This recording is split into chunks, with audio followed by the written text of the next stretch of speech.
Hi, boys and girls. This is Mrs. Ono, and I have one of my favorite books to read to you today. It's called The Story About Ping, and it's a classic tale written in 1933 to help children learn how to be safe and stay with their family.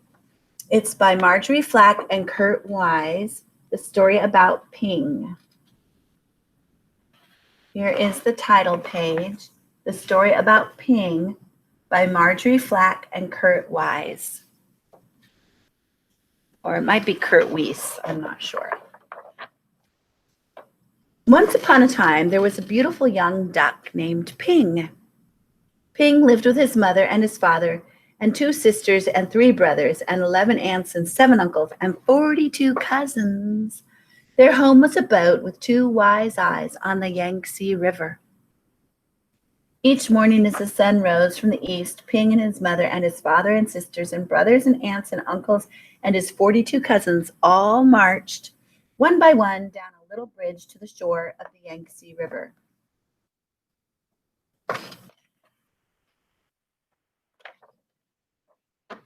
All day they would hunt for snails and little fishes and other pleasant things to eat, but in the evening as the sun set in the west, la la la la la la lay, would call the master of the boat. Quickly, Ping and his many family members would come scurrying. They would march one by one up over the little bridge and on to the wise-eyed boat, which was their home on the Yangtze River. Ping was always careful, very, very careful not to be last, because the last duck to cross over the bridge always got a spank on the back.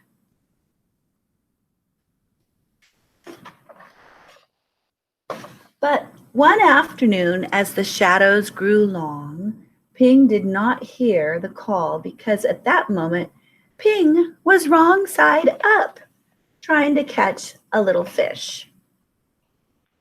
Do you see how his ears are under the water there? By the time Ping was right side up, his mother and his father and his aunts were already marching one by one up over the bridge. By the time Ping neared the shore, his uncles and his cousins were marching over. And by the time Ping reached the shore, the last of his 42 cousins had crossed the bridge. Ping knew he would be the last, the very last duck if he crossed the bridge. Ping did not want to be spanked.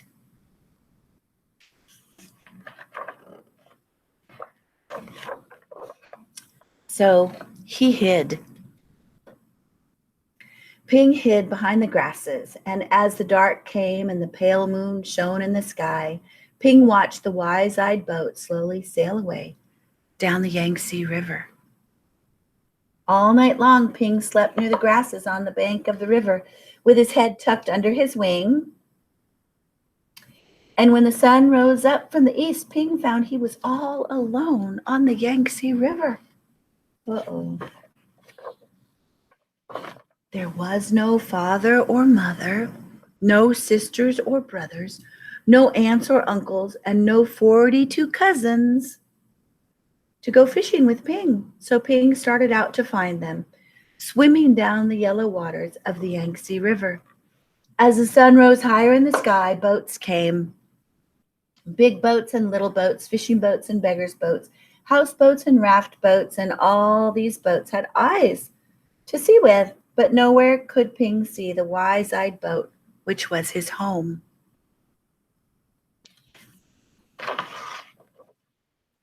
Then came a boat full of strange, dark fishing birds. Ping saw them diving for fish for their master. As each bird brought a fish to his master, he would give it a little piece of fish for pay. Closer and closer swooped the fishing birds near Ping. Now Ping could see shining rings around the necks and rings of metal made so tight the birds could never swallow the big fish that they were catching. See the little rings? Boys and girls, these are called cormorant fish, and they use them to fish with in many parts of the world. When they bring the fish to the boatmaster, they get paid. It's pretty interesting, isn't it? Well, Ping found it interesting too, but then they had to go away. Swoop, splash, splash, the ringed birds were dashing here and there all about Ping. So down he ducked and swam under the yellow water of the Yangtze River. When Ping came up to the top of the water, far away from the fishing birds, he found little crumbs floating, tender little rice cake crumbs, which made a path to a houseboat. As Ping ate these crumbs, he came nearer and nearer to the houseboat. Then, splash! There in the water was a boy, a little boy with a barrel on his back, which was tied to a rope from the boat, just as all boat boys on the Yangtze River are tied to their boats. In the boy's hand was a rice cake. "Ow!" cried the little boy, and up dashed Ping and snatched at the rice cake. Quickly, the boy grabbed Ping and held him tight. "Quack, quack, quack, quack!" cried Ping. "Oh, ow, oh!" yelled the little boy. Ping and the boy made such a splashing and such a noise that the boy's father came running, and the boy's mother came running, and the boy's sister and brother came running, and they all looked over the edge of the boat at Ping and the boy splashing in the water of the Yangtze River.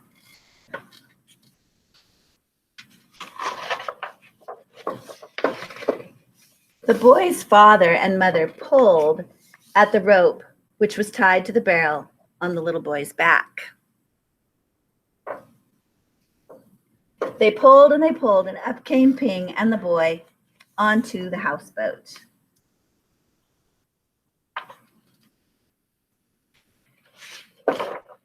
"Ah, a duck dinner has come to us," said the boy's father. "I will cook him with rice at sunset tonight," said the boy's mother. "No, no, my nice duck is too beautiful to eat," cried the boy.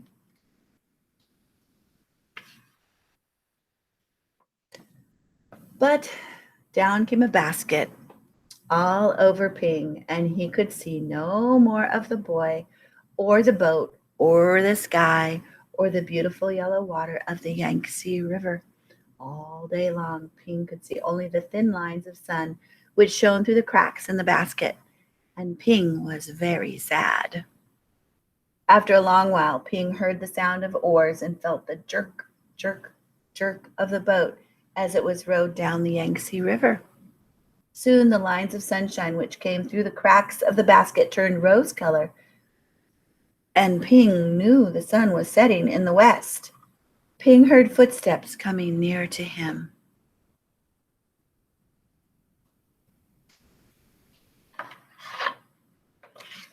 The basket was quickly lifted, and the little boy's hands were holding Ping. Quickly, quietly, the boy dropped Ping over the side of the boat, and Ping slipped into the water, the beautiful yellow water of the Yangtze River. And then Ping heard this call, "La, la, la, la, la, la, lay." He knows that call. What does that mean?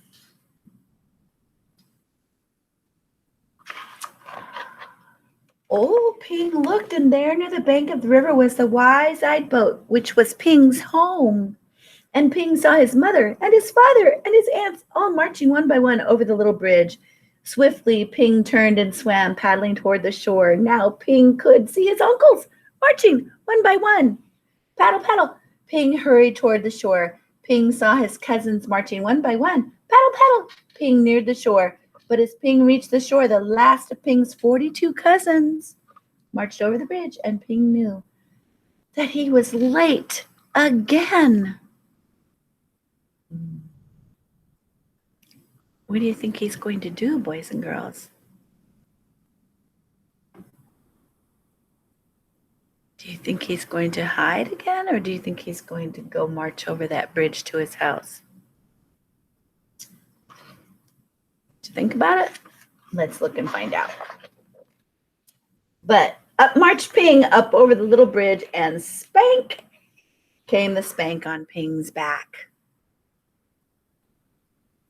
I'm so glad he decided to go home. It's much safer there, isn't it? Then at last, Ping was back with his mother and his father and 2 sisters and 3 brothers and 11 aunts and 7 uncles and 42 cousins. Home again on the wise-eyed boat of the Yangtze River. I'm so glad he decided to go home. Boys and girls, I really hope you enjoyed that book, The Story About Ping. Thanks for your listening.